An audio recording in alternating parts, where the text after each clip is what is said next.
Previously, we picked up our camper in Florida and built the bed frame and galley. What's going on, guys? It's Ben here from North Carolina. You know, we picked up this runaway camper just over a week ago and have spent a tremendous amount of time doing the modifications, building it out to meet our needs. I want to give you a little bit of a tour so you can see where we are today. Check this out. You can see that it has a screen door and a pass-through. But I did get a roof rack and an awning.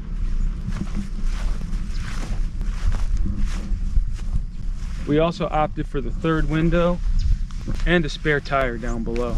Let's check out the inside. Guys, as you come inside, you see you have the bed platform and frame here. So we have essentially an upper bunk here and a bench that can actually come up higher and make some additional room for the lower bunk. You can see we try to make it fun with some lights, USB ports for the kids so they can watch a movie on an iPad or read a book. Here are the curtains that we created on grommets. We just ordered larger curtains and cut them down and hemmed them. Basic curtain rod from Target. I should mention that I am 6 feet tall and I do have to bend. It's nearly 6 feet tall right in the center and slightly lower on either side.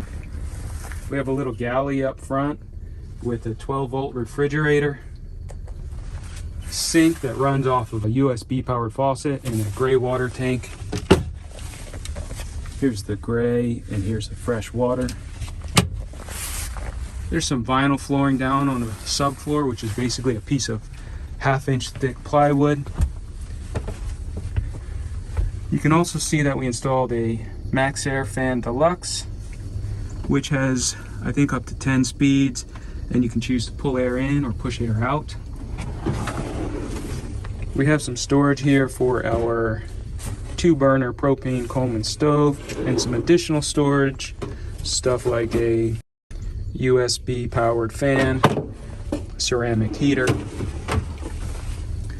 We've also put in a switch here that can run off of the 12-volt, or we can run it off of shore power. We have our main cabin lights, which are a strip light that's concealed behind a piece of 1/4 inch round trim. We also have some lights up front, which will illuminate both the shelf and our counter space. I should mention that we put down a vinyl countertop here that's probably not going to work out for us. I can see it's already bubbling. So we may choose to replace that or put a new material altogether on that countertop. This switch will power on the fridge when we're ready to use that.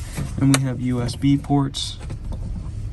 We also have USB ports around the camper, down below in the lower bunk, and then up here as well. A nice little shelf comes in handy. Please consider subscribing to this channel to learn more about our camper and our future adventures. In this entire build, guys, I didn't drill into the camper at all. I used bolts to keep everything in place, so I can actually take this entire thing apart, including this galley kitchenette here, and pull it entirely right out of the camper again. This is our power station when we're not hooked up to shore power. It's the Bluetti EB55, which is a 700 watt power station. And it's using the lithium iron phosphate battery, 2,500 life cycles before it reaches 80% capacity. Every runaway camper comes standard with a 5,000 BTU air conditioner, but we're only going to be able to run that when we're on shore power. I mean, potentially we could run it for a few hours on the Bluetti, but we would really take down the power in the power station by doing so.